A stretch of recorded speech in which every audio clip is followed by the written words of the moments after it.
Bueno, muy buenas tardes.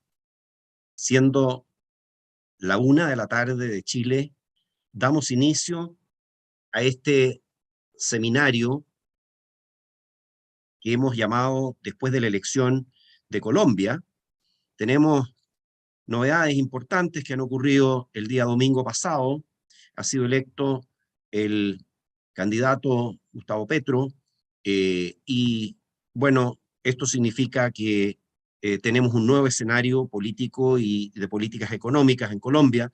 A nombre de CLAPE SUCE, es un gusto darle la bienvenida a Mauricio Cárdenas, ex ministro de Hacienda de Colombia y actual académico de la Universidad de Columbia, a Mercedes Araoz, ex ministra de Hacienda de Perú y profesora de la Universidad del Pacífico, y a José Antonio Meade, ex candidato presidencial y ex canciller y ex ministro de Hacienda de México, y a la vez agradecerles por su presencia y agradecer también a Sergio Ursúa, quien va a hacer la moderación de este evento. Simplemente a modo de una introducción muy breve y en este seminario, la elección del domingo nos muestra un país dividido tanto desde el punto de vista ideológico como desde el punto de vista geográfico. ¿Qué se puede esperar luego de esta elección? Se puede esperar una moderación del programa del presidente electo. Muy importante es lo que pueda ocurrir con la nominación de su ministro de Hacienda. ¿Qué efectos económicos podemos prever? En términos de institucionalidad económica van a haber cambios importantes. Aparentemente sí va a haber una reforma tributaria importante, significativa. Hay posibilidades de un gran acuerdo nacional. ¿Qué va a pasar con el sector petrolero? Hay anuncios importantes también acá respecto de los permisos de exploración y explotación. ¿Quién asume el liderazgo en la oposición? Son algunas de las preguntas que atañen a Colombia, pero también esto tiene una dimensión regional. El presidente electo ha hablado de aumentar la cooperación con Latinoamérica, particularmente en el tema de transición energética. Creo que es un tema relevante, pero hay muchas otras áreas, así es que sin más, quiero dejar con ustedes a Sergio Ursúa para que tome la moderación del evento. Muchas gracias nuevamente a los distinguidos panelistas que tenemos hoy día y amigos. Gracias, Felipe. Bueno, bienvenido, muchas gracias, Mauricio, por participar en este evento. A Pepe también y Mercedes, un gusto poder verlos nuevamente. Y vamos, entremos directamente a la discusión, ¿cierto? Un poco en la línea de lo planteado por Felipe. Mauricio, ¿qué pasó? ¿Qué pasó en Colombia? Como uno lo mira afuera, se tuvo que elegir entre dos malas opciones, o ganó la mejor. ¿Cómo ves tú? ¿Cómo tú ves el resultado final de lo que vimos el pasado domingo? Bueno, muchas gracias, Sergio. En primer lugar, pues agradecer la invitación tuya y de Felipe. Siempre es muy interesante participar en estos eventos que organizan ustedes y particularmente es un privilegio interactuar con pues muy apreciados y respetados colegas, en este caso José Antonio Meade y Mercedes Araoz, porque vamos a hablar y seguramente esto nos va a conducir a una conversación más regional, no solo Colombia, sino entender en el contexto de nuestra región qué significa la elección de Colombia y qué podemos esperar hacia adelante. Para empezar con los elementos asociados a la elección, el domingo pasado tuvimos la segunda vuelta de la elección presidencial. Se sabía, porque así lo habían anticipado las firmas encuestadoras, que sería un resultado muy cerrado. De hecho, se venía hablando durante las últimas semanas de un verdadero empate técnico y en la realidad ocurrió algo similar. Gustavo Petro ganó con el 50.44% de los votos. Su contendor, Rodolfo Hernández, obtuvo el 47.31%. O sea, una diferencia de solo 3 puntos porcentuales Esa diferencia se explica en buena parte por el voto en blanco. El voto en blanco fue de cerca del 2.3%, cerca de 500.000 votos. Muchas personas en Colombia optaron por esa decisión. Algo interesante, se redujo muy considerablemente un problema tradicional, histórico de Colombia, que es la abstención en las elecciones. En esta ocasión, de los 39 millones de electores posibles en Colombia, personas de más de 18 años, votamos 22.7 millones. Es decir, la abstención se redujo al 42%. Esto es realmente importante. ¿Por qué? Porque quiere decir que pues, cuando hay más participación electoral, los resultados son mucho más legítimos y, por supuesto, se fortalece una democracia. Y también las instituciones mostraron que estaban a la altura de las necesidades. Las urnas se cerraron a las 4 de la tarde. Algunas de las emisoras, noticieros de televisión que estaban obviamente transmitiendo en vivo los resultados electorales, una de las cuales donde yo estuve participando, anunció el triunfo de Gustavo Petro a las 4:50 de la tarde, 50 minutos después del cierre de las urnas. Esto contrasta pues con el proceso de elección presidencial que vimos en los Estados Unidos en 2020, en el que el conteo de votos duró días enteros. De manera que la registraduría, el Consejo Nacional Electoral se anotaron un buen punto porque los resultados se conocieron muy rápidamente. Pero quizás lo más importante de todo es que hacia las 6 de la tarde, es decir, 2 horas después del cierre de las urnas, el candidato perdedor, Rodolfo Hernández, en un brevísimo discurso de menos de 60 segundos, reconoció su derrota, felicitó a Gustavo Petro por el triunfo y escuetamente agradeció a sus electores.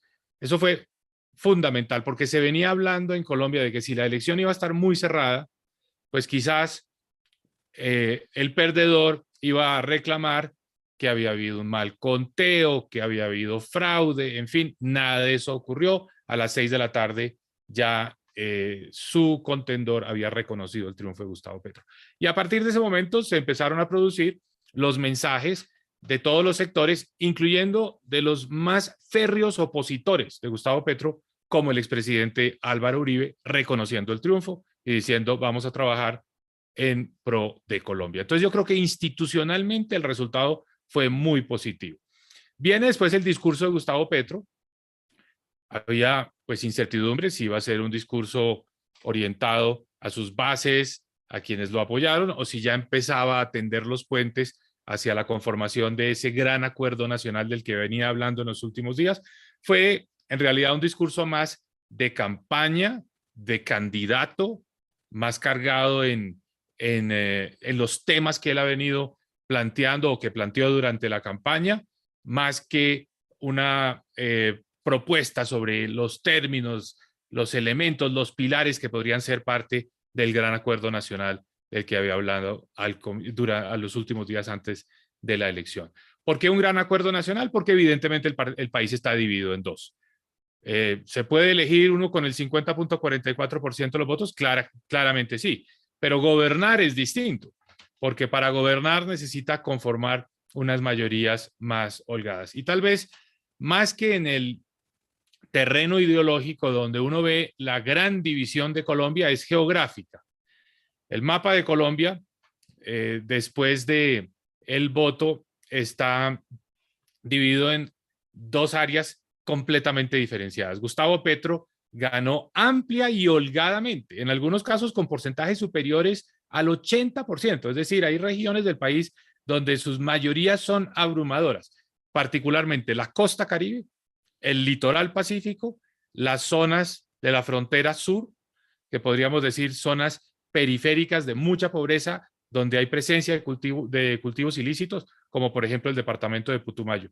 Esa es la fortaleza de Gustavo Petro. Son regiones más pobres, donde hay al mismo tiempo, en términos de los que él ha planteado, son regiones multicolor, donde hay muchas comunidades indígenas, fortaleza de las comunidades afrocolombianas. Su fórmula vicepresidencial evidentemente cautivó ese voto y ahí tuvo unos porcentajes mayoritarios. Y adicional a eso, Bogotá, donde él fue alcalde, lo respaldó y le dio también una ventaja importante que al final se convirtió en absolutamente determinante para el resultado. Entonces podríamos decir que Gustavo Petro es muy fuerte en la periferia, en las costas, en las zonas de mucha pobreza y en la ciudad de Bogotá.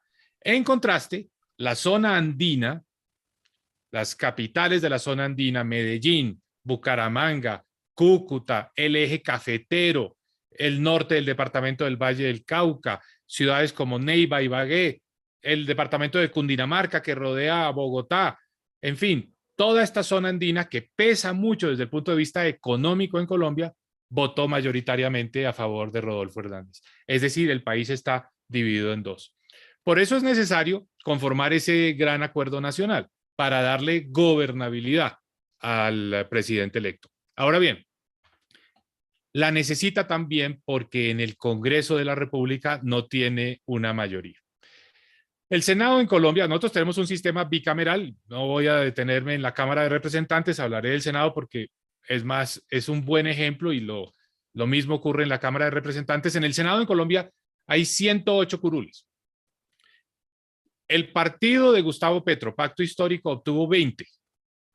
El Partido Verde y la Coalición de la Esperanza, que tiene la tendencia hacia la centroizquierda, y algunos, no todos, de sus miembros adhirieron a la campaña de Gustavo Petro, tiene 13. El Partido de los Comunes, que es la antigua FARC, tiene 5 senadores. Y hay 2 grupos menores, minoritarios, que tienen 2 senadores adicionales que están asociados a Gustavo Petro. Es decir, si sumamos todos estos partidos, hay 40 curules, 40 senadores de 108. O sea, todavía está lejos de llegar a una mayoría que le permita pasar leyes. ¿Qué quiere decir? Que viene la época de las coaliciones para atraer otros partidos, partidos que no estuvieron con él en la elección presidencial. El Partido Liberal, se ha hablado mucho, es un partido importante, es un partido que le puede dar 15 votos más en el Senado de la República, que está dividido, que se dividió entre los que apoyaron a Hernández y los que apoyaron a Petro. Pero en fin, viene la formación de esas coaliciones, para lo cual se necesita el gran acuerdo nacional. Entonces yo diría, triunfaron las ideas de Petro, pero todavía no logran unas mayorías suficientes como para asegurar la gobernabilidad. Yo pararía ahí con la primera descripción de lo que ocurrió el domingo pasado. Perfecto, Mauricio. Déjame hacer un follow-up, entonces. Vamos, aprovechando tu conocimiento y experiencia desde Hacienda, ¿cierto? Colombia hoy día tiene una economía que por lo menos durante el 2022 debería tener una tasa de crecimiento importante, particularmente en el contexto de la región. 2023 se ve un poco más complicado la situación. El precio del petróleo ha beneficiado mucho al país. Aún así, viene saliendo un proceso de la pandemia que golpeó tanto en materia de pobreza, alcanzando niveles que no se observaban en décadas, como la desigualdad.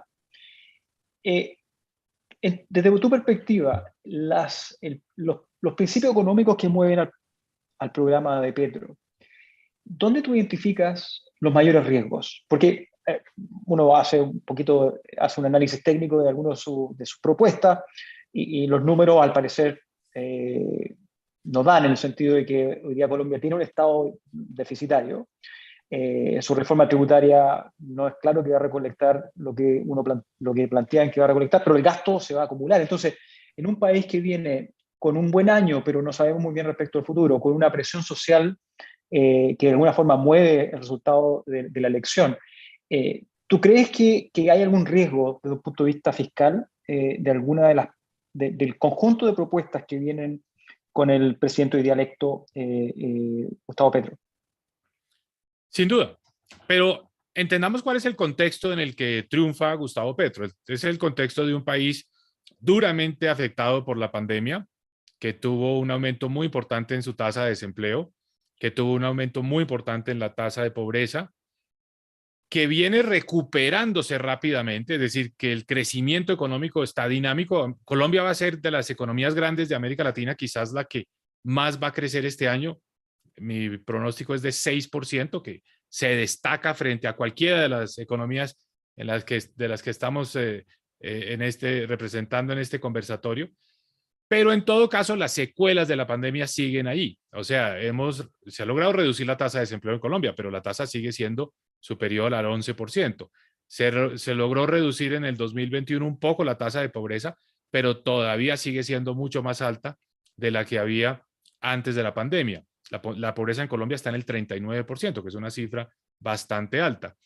Y a esto hay que sumarle también que los hogares se sienten mucho más vulnerables, que las, digamos, aspiraciones de una clase media emergente se vieron bastante truncadas, que hay muchos jóvenes que perdieron bastante en términos de escolaridad. Entonces, ese sentimiento, que además es generalizado en nuestros países, es el sentimiento dominante que lo que busca es un cambio, generar, digamos, una respuesta más efectiva a esa situación. Y no es sorprendente que los dos candidatos que llegaron a la recta final, a esta segunda vuelta, son candidatos que de maneras distintas, con personalidades diferentes, representaban ese cambio. Candidatos antisistema. En el caso de Gustavo Petro, cambiar las estructuras mismas sobre las cuales está edificada la economía y la sociedad. Su discurso de aceptación del triunfo el domingo pasado es un discurso que habla de la política del amor, de la necesidad de convertir a Colombia en una potencia mundial de la vida, con justicia social, con el cumplimiento de los acuerdos de paz, con buscar también más avances en lo que él llama la justicia ambiental, es decir, cambios en los cimientos. Rodolfo Hernández, cambios, pero tal vez de una forma muy simplista, diciendo que iba a erradicar la corrupción, que iba a acabar con las prácticas de la política tradicional colombiana. Eso le generó muchos adeptos, pero en el fondo lo que representaba Rodolfo Hernández era el antipetrismo, es decir, cambio, pero sin sacudir las estructuras, sin realmente cambiar la forma como funciona y opera el Estado y la economía en general. Entonces, Gustavo Petro viene con unas ideas que tienen un impacto fiscal, que es básicamente aumentar el gasto, una política social pues muy ambiciosa, se ha hablado de una renta básica universal, o por lo menos de una transferencia monetaria de medio salario mínimo a millones de hogares. Se ha hablado de generarle empleo a los 3 millones de desempleados en Colombia. Es decir, si se suman todos los elementos que él planteó en su propuesta de campaña, pues evidentemente hay un aumento del gasto público, pero además está proponiendo una reforma tributaria que sería la más audaz, la de mayor tamaño en la historia de Colombia, que aumentaría el recaudo en 5 puntos del PIB, con impuestos progresistas o progresivos, como el impuesto a la riqueza, el impuesto a los dividendos, aumentar el impuesto de renta a las personas de ingresos altos. Es decir, hay una propuesta fiscal que tiene un elemento fuerte de gasto, pero también un elemento fuerte de ingresos. Ahora, el gran acuerdo nacional seguramente va a moderar tanto el componente de gasto como el componente de ingresos. Y en mi opinión, lo va a volver realista, porque aumentar en 5 puntos el ingreso fiscal de Colombia en una reforma lo considero prácticamente imposible, y tampoco hay el espacio fiscal para cumplir con una gran cantidad de compromisos que se hicieron y de promesas durante la campaña. Y con esto, mi última pregunta para darle el paso a Mercedes. Estados Unidos, Mauricio, porque una de las cosas interesantes respecto del caso de Gustavo Petro es que él vino más bien a la región, en una región que se ha vestido de rojo durante los últimos años a partir de las elecciones. Y además nos ha visto él, muy abierto a considerar un sistema de mercado en la provisión de bienes de beneficios sociales, por ejemplo, en beneficios sociales que tienen inversiones importantes extranjeras, en particular Estados Unidos. ¿Cómo ves tú la relación Colombia-Estados Unidos, que ha sido muy amplia, muy importante durante las últimas décadas, cambiando, ajustándose en función de esta elección y, por supuesto, en la región? ¿Cómo ves tú estas dos visiones desde el punto de vista más bien ahora internacional de Colombia? Mira, voy a comenzar respondiendo esa pregunta hablando del único tema alrededor del cual Gustavo Petro menciona a Estados Unidos en su discurso del domingo, que es la necesidad de construir un nuevo pacto, un nuevo acuerdo entre América Latina y Estados Unidos, no solo entre Colombia y Estados Unidos, entre América Latina y Estados Unidos, para acelerar la transición energética. Solo en ese contexto fue que mencionó a Estados Unidos. Pero aprovechó para decir algo que toca a países como los que estamos representados acá, México, Perú y Chile. Le dijo, mire, a los líderes progresistas de América Latina les quiero enviar este mensaje. No hay progresismo, no hay justicia social, no hay equidad a punta del extractivismo. Se equivocan quienes piensan que con altos precios del petróleo o de los minerales o del gas se pueden desarrollar nuestras economías y nuestras sociedades. Porque de ahí da paso a reiterar una propuesta que él hizo repetidamente en la campaña, y es que en Colombia se empiece a marchitar este sector extractivista, no dando nuevas autorizaciones para la exploración de hidrocarburos, para los grandes proyectos de minería e incluso para las grandes hidroeléctricas. Es decir, para ponerlo en términos de él, una transición energética rauda, es decir, una terapia de choque. Entonces, él ahí menciona que nosotros tenemos la esponja que absorbe los gases de efecto invernadero. Y pues no solo es la Amazonía, también son nuestras selvas húmedas, nuestros bosques tropicales, en fin, América Latina toda. Y dice, Estados Unidos es el emisor, entonces debemos llegar a un acuerdo. Ahí para. Pues si uno, digamos, elabora un poco esa idea, lo que hay detrás es busquemos cómo monetizar estos recursos que hoy son indispensables para la humanidad, que absorben el CO2 y que lo paguen quienes son hoy pues los emisores de ese CO2. Pero hacia allá va ese discurso. Ahora bien, el ambiente que ha habido en Colombia postelectoral es tranquilo, es de calma. Había nerviosismo. El lunes fue feriado, había nerviosismo con la apertura de los mercados ayer martes. Los mercados abrieron y el dólar, sí, tuvo una pequeña devaluación, pero nada significativo. Es decir, hubo tranquilidad. Se cayó mucho la bolsa, pero la bolsa tiene muy poca profundidad, es muy poco líquida. En la bolsa de valores en Colombia se transan diariamente 25 millones de dólares, o sea, pocas transacciones pueden desplomar los precios, mientras que en el mercado de divisas se transan 800 o 1.000 millones de dólares diarios, es decir, 40 veces más. Entonces, el verdadero termómetro es la tasa de cambio, que no tuvo una depreciación. Es decir, los mercados respondieron con tranquilidad, con estabilidad.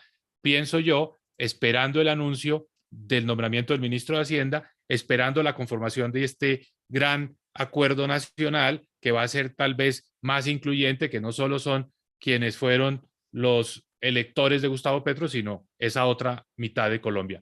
Y llama la atención, para añadirle a ese mensaje de estabilidad, que el presidente Biden habla por teléfono ayer con Gustavo Petro, cosa que no había ocurrido en las elecciones presidenciales anteriores en Colombia. Los presidentes de Estados Unidos se demoraban, no le daban mucha prioridad al tema del diálogo con el presidente. Fue muy notorio, hay un comunicado de la Casa Blanca que dice, hay muchos temas en la agenda en los que nos podemos entender, necesariamente menciona el de la transición energética, pero también habla de la posibilidad de que nuestra región y Colombia en particular, pues sea una mayor despensa de alimentos para los Estados Unidos, cosa que encaja perfectamente con este concepto de que Estados Unidos está buscando proveedores más seguros, más estables, más amigables dentro de lo que se ha venido a denominar el friendshoring. Conclusión, Estados Unidos le está diciendo a Colombia, tranquilos, nos vamos a entender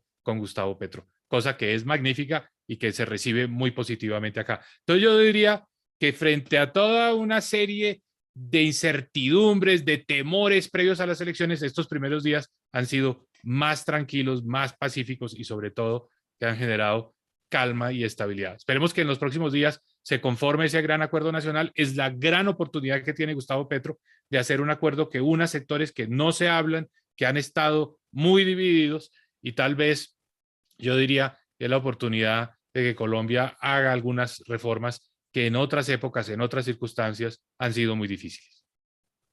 Fantástico. Mercedes, bienvenida, gracias por participar. Te paso entonces a ti el micrófono, el piso es tuyo. Estás muted, Mercedes. Muchísimas gracias por la invitación, tanto a ti, Sergio, como a Felipe, y a Claves, por supuesto, por esta oportunidad, y un gusto compartir con mis colegas, tanto con Mauricio como Pepe, que somos amigos de muchos años ya. Bien, en realidad, ese es, como bien mencionaba tú, Sergio, como que se tiñó de rojo la región, y entonces el tema sí comienza a ser preocupante. No porque realmente sean partidos rojos, sino el temor que surge es que haya populismos, ¿no? O sea, en la mirada, sino más bien el correcto manejo, digamos, tanto macro como micro, ¿no?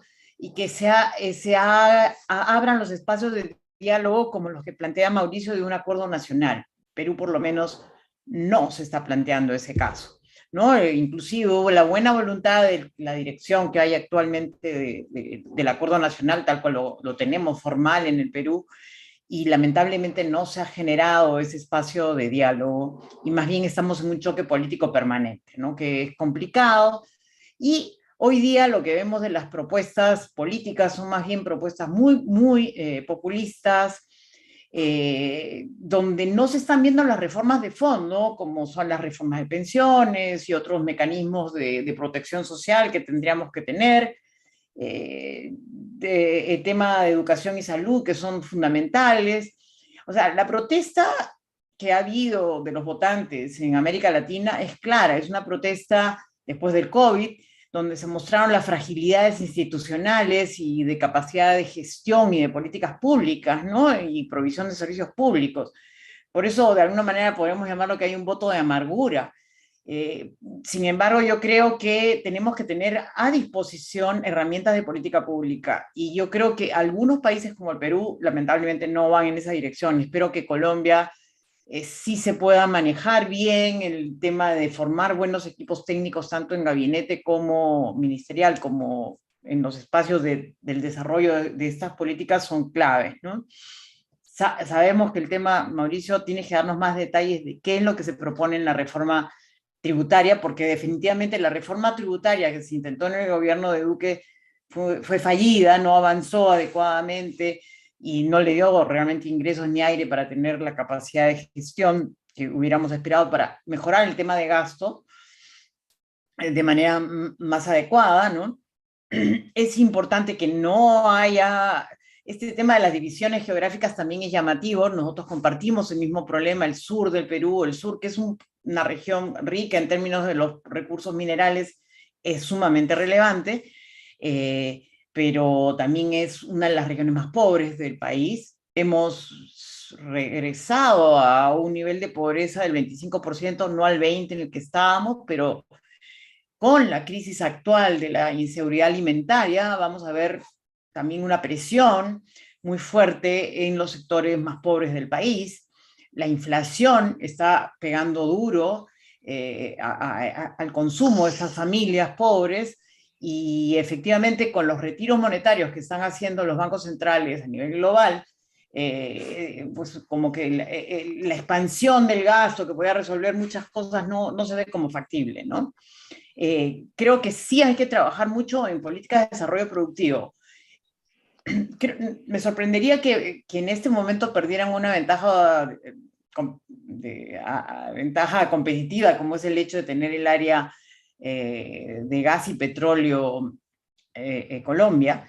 Pues es un momento y una oportunidad para, inclusive en la cooperación internacional, ver cómo ayudarnos entre todos para poder tener ese espacio de desarrollo productivo, porque si tienes una ventaja competitiva en la parte energética, te permite ese desarrollo productivo que probablemente sea difícil de alcanzar. El tema de hidroeléctrico, por ejemplo, en Perú es fundamental. El tema no solamente significa las hidroeléctricas energía, pero también significa el agua, la canalización del agua para los sectores agropecuarios que se están desarrollando en el país, ¿no? Entonces creo que es fundamental que tengamos una mirada más holística, ¿no? Creo en este sentido.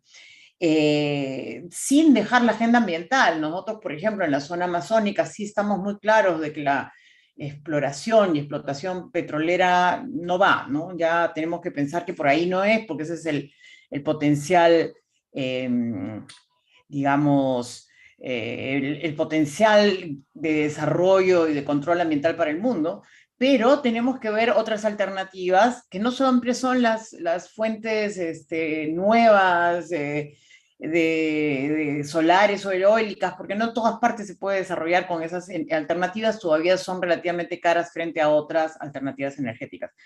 Pero creo que por ahí tenemos que hablarlo. El tema con la relación geopolítica, como bien has marcado, con Estados Unidos es importante para todos.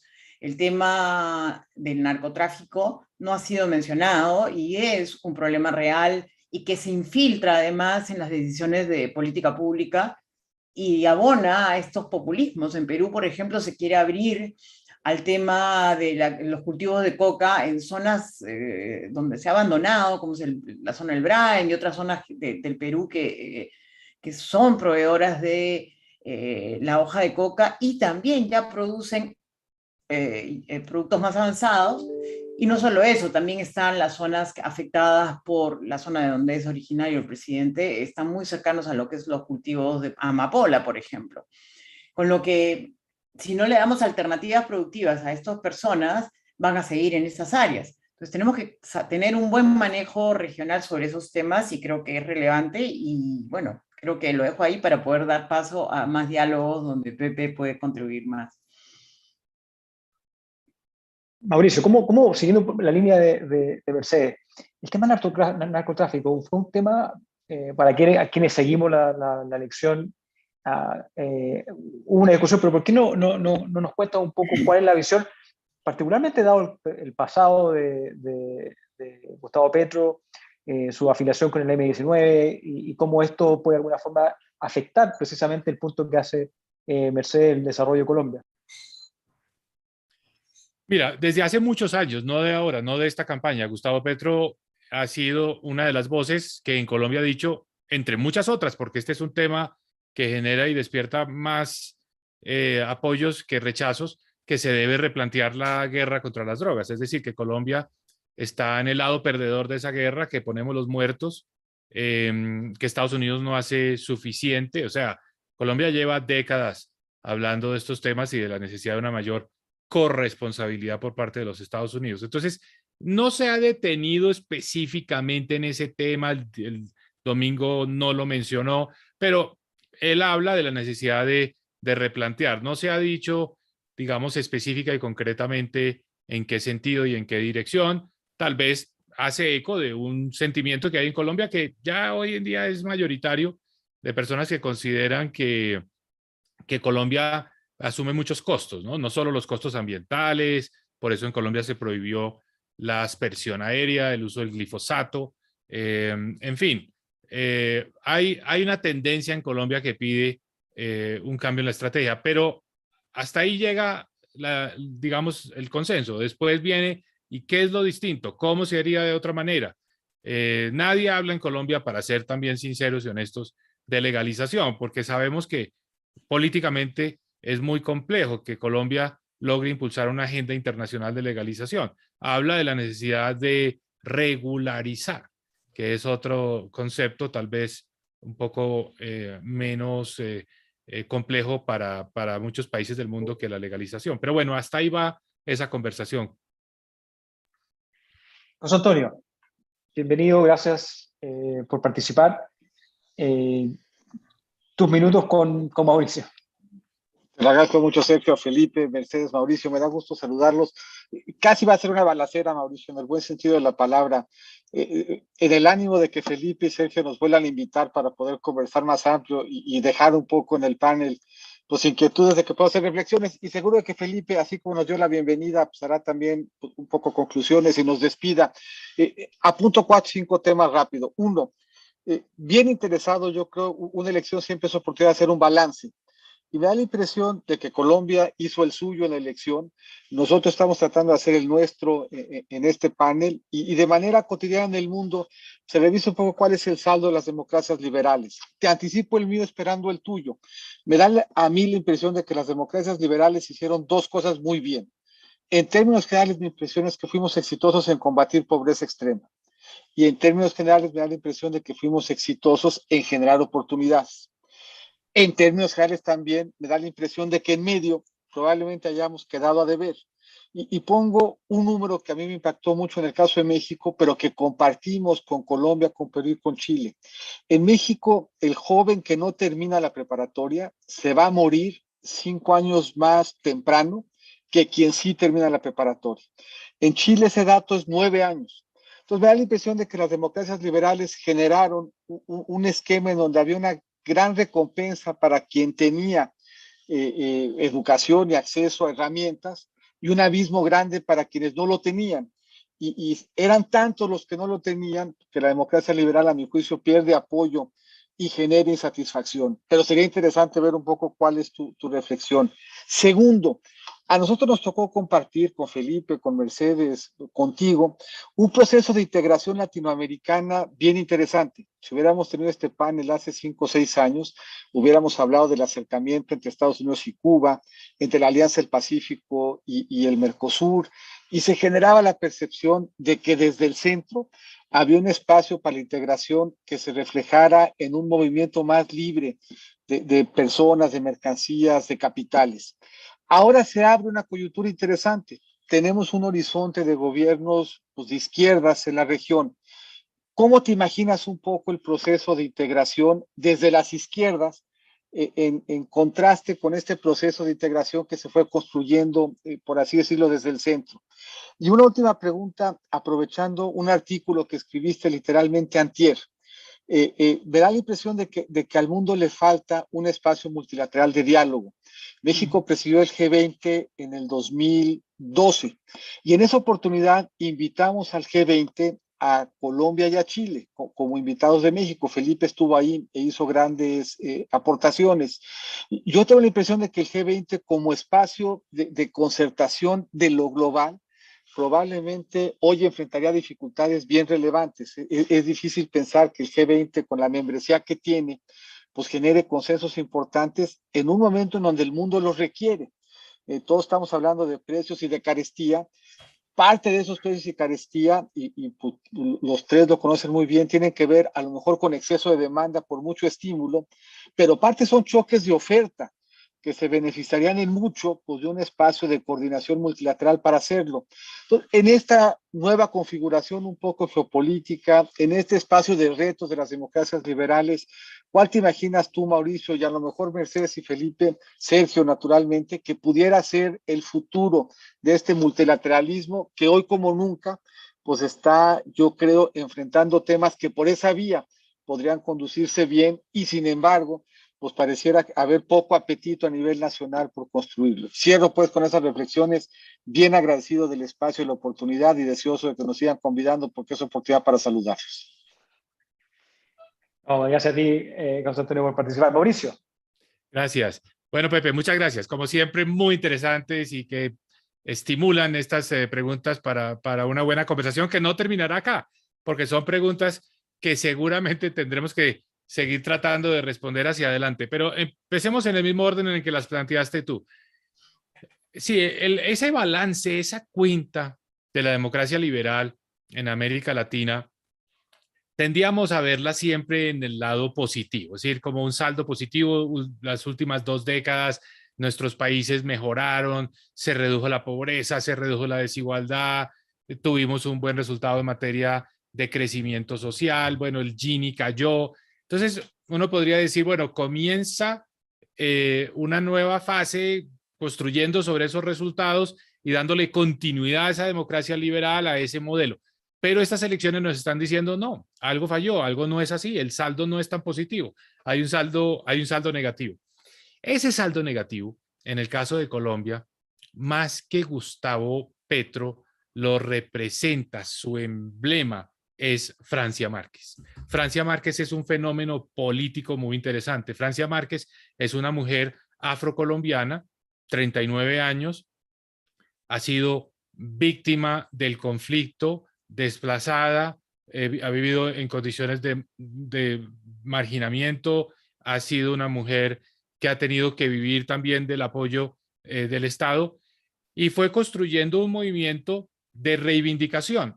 Y ese movimiento, digamos, hoy se reflejó en las urnas. Muchas personas que en esos 20 años de progreso, en los que las cuentas supuestamente eran muy positivas, pues no avanzaron tanto, no encontraron esas oportunidades, no pudieron dar el salto para realmente salir de esa situación estructural de pobreza. Entonces yo creo que aunque el balance es positivo, pues las deficiencias, los faltantes, etcétera, tocan a millones de personas y por lo tanto muchas personas se identifican con la necesidad del cambio. ¿Cuál creo yo que es el reto?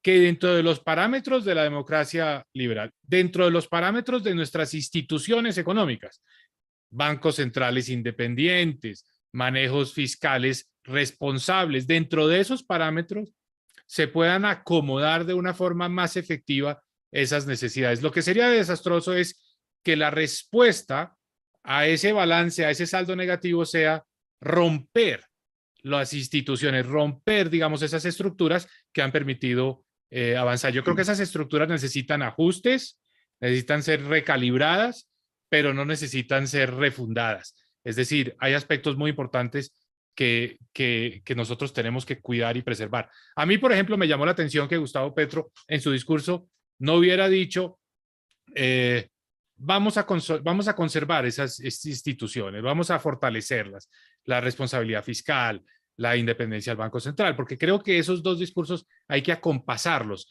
el de la reivindicación con el de mantener unas economías bien manejadas. Y yo creo que espero no ser muy optimista, que sea en el gran acuerdo nacional donde se logra que esos dos mensajes se articulen.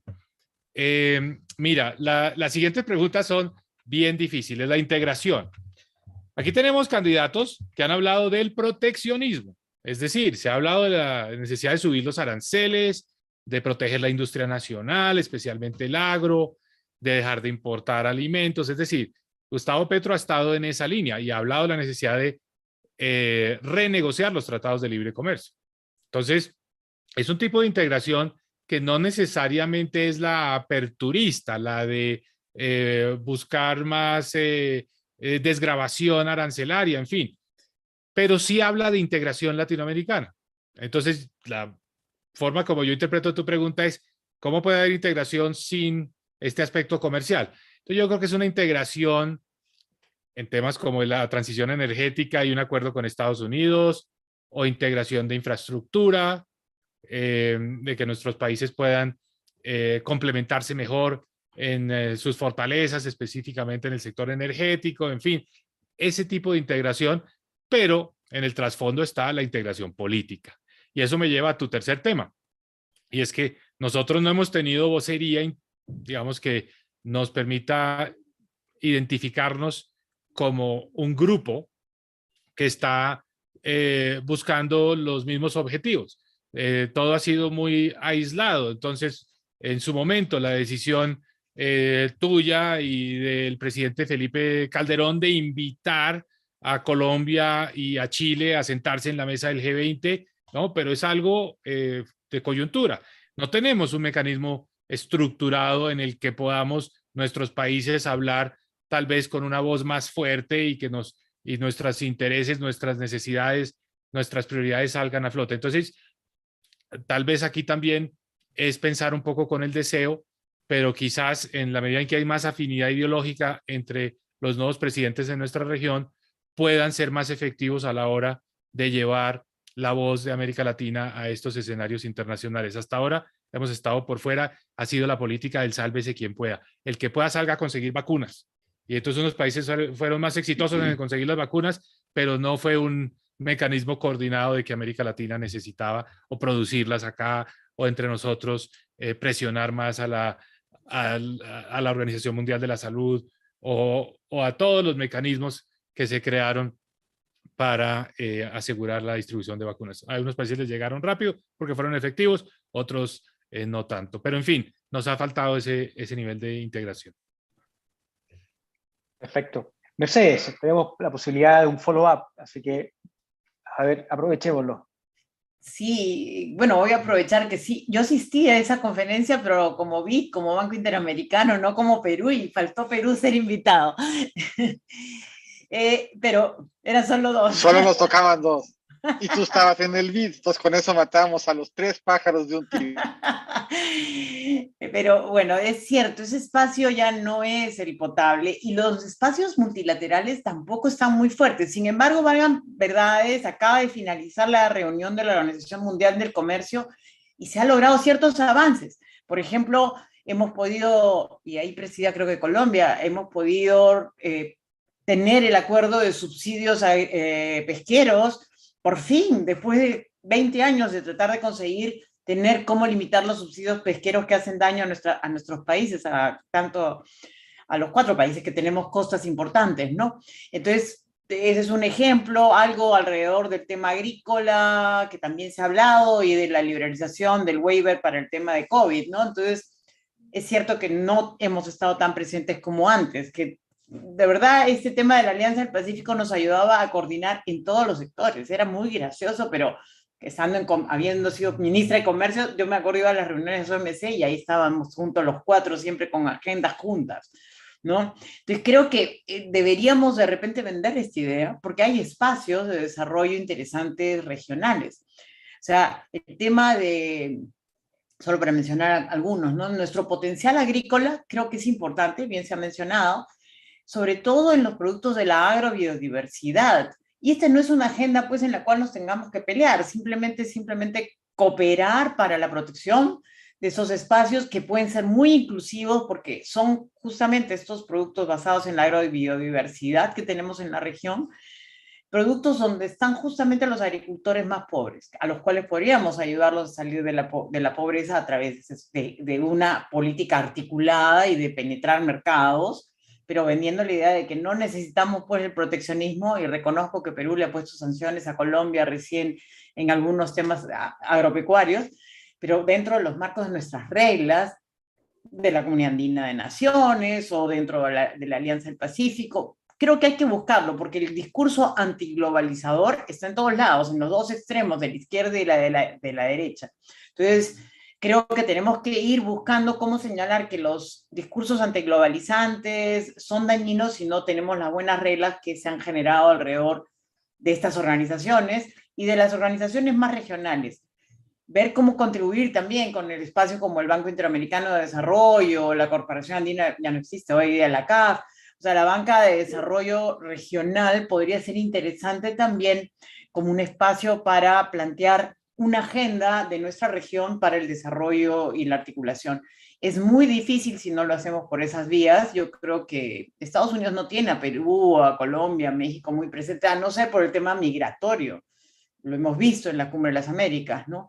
Entonces, ¿cómo es que podemos estar presentes en ese debate, que no sea solamente el tema migratorio, que es muy duro para todos, pero sí con una agenda más desarrollista que creo que también le interesa a Estados Unidos, porque si no, vamos con problemas serios.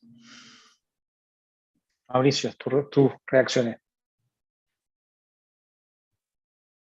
Mira, Sergio, yo creo que este punto que mencionan tanto Pepe y Mercedes, de la integración y del comercio, tenemos que mirarlo en una escala más amplia. Estamos en un mundo donde la invasión de Rusia a Ucrania ha generado grandes restricciones al comercio y es parte de lo que explica el aumento de los precios, especialmente de los alimentos, pero también los fertilizantes, un tema muy importante para nosotros. En segundo lugar, la pandemia nos dejó como consecuencia pues un aumento de los costos de la logística, los costos de transporte, en fin, cosa que afecta negativamente el comercio.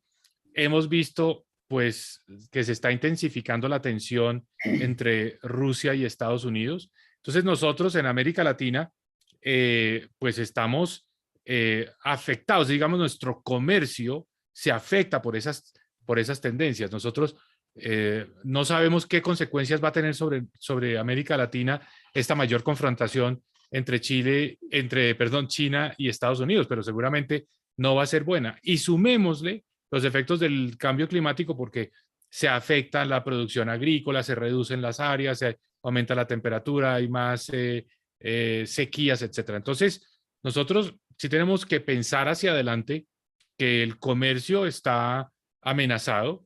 Hay ya muchas publicaciones que se acabó la globalización, viene la desglobalización, pero donde he visto que hay como consenso es que ahora vamos a estar más como en regiones, como bloques regionales, como, bueno, el concepto de friendshoring que mencioné antes es la idea de que los proveedores en Estados Unidos estén en países amigos. Entonces, hay que aprovechar esta nueva realidad política de América Latina para decir, bueno, en ese contexto global, no nos miremos al ombligo, miremos lo que está pasando en el mundo. En el mundo no están pasando cosas buenas para el comercio. Entonces, nosotros tenemos que compensar un poco con una agenda de mayor integración en América Latina. Creo que es obligatorio entrar en esa conversación. Mauricio, muchas gracias. Y nosotros, ustedes saben, como en Trapez, siempre somos muy respetuosos del tiempo, tanto de nuestros expositores, por cierto, son gente muy ocupada, pero también de quienes participan a instancias que se conectan. Así que para efectos de poder cumplir el horario, y si bien recibimos consulta, me van a disculpar del público, me van a disculpar, pero voy a darle la palabra a Felipe Larraín, para que Felipe haga sus comentarios finales, si quiere, Felipe, una consulta, si tiene un follow-up con Mauricio, por cierto, para luego poder cumplir con el horario del cierre del seminario de esta conversación, más que seminario que es de las 2 de la tarde. Felipe. Bueno, muchas gracias, Sergio. En primer lugar, agradecer por una extraordinariamente interesante presentaciones, comentarios, intercambio que hemos visto.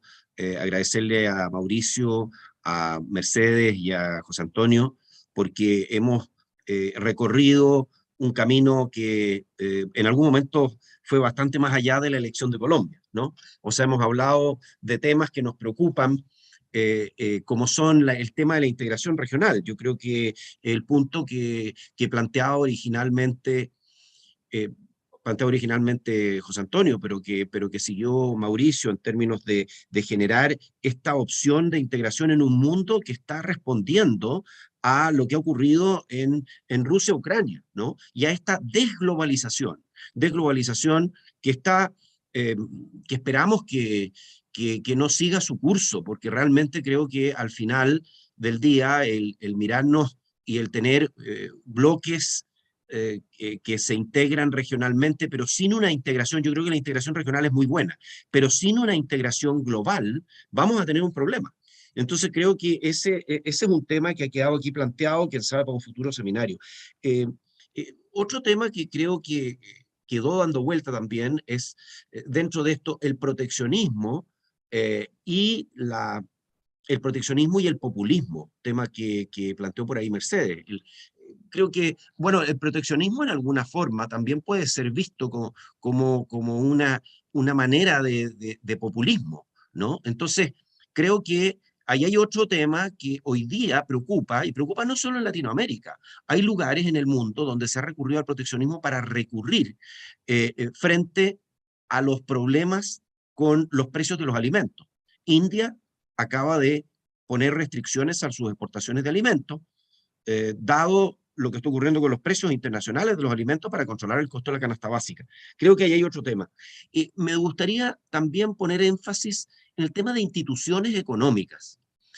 Creo que el cambio, todos estamos en un proceso de cambio y creo que hay elementos comunes entre los planteamientos que hacía, por ejemplo, Mauricio del programa del presidente Petro, el presidente electo, y algunos de los cambios y reformas que se están llevando a cabo en Chile, ¿no es cierto? En reforma tributaria, por ejemplo, donde tenemos hasta una coincidencia. Se hablaba ahí de 5 puntos del PIB, aquí estamos hablando entre 4 y 5 puntos del PIB. O sea, hay una...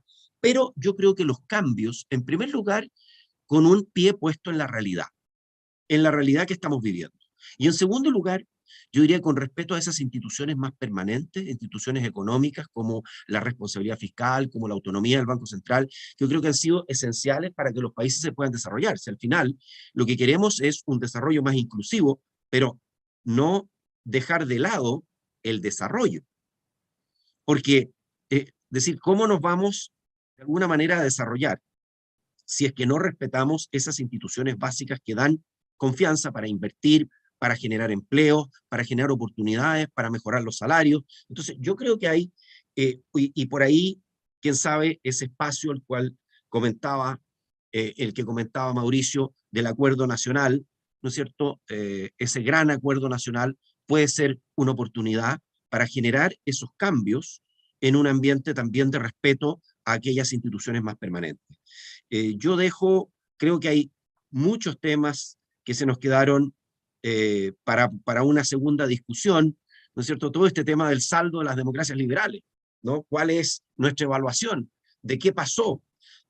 Bueno, por ahí tenemos un tema interesante para poder ver qué se logró, que se logró mucho, pero también nos quedaron carencias, y esas carencias han generado cambios en nuestra región, y cambios que pueden continuar. Tenemos otras elecciones en ciernes, y creo que ahí podemos también ver qué está pasando con estos cambios que se están generando en el resto de nuestra región.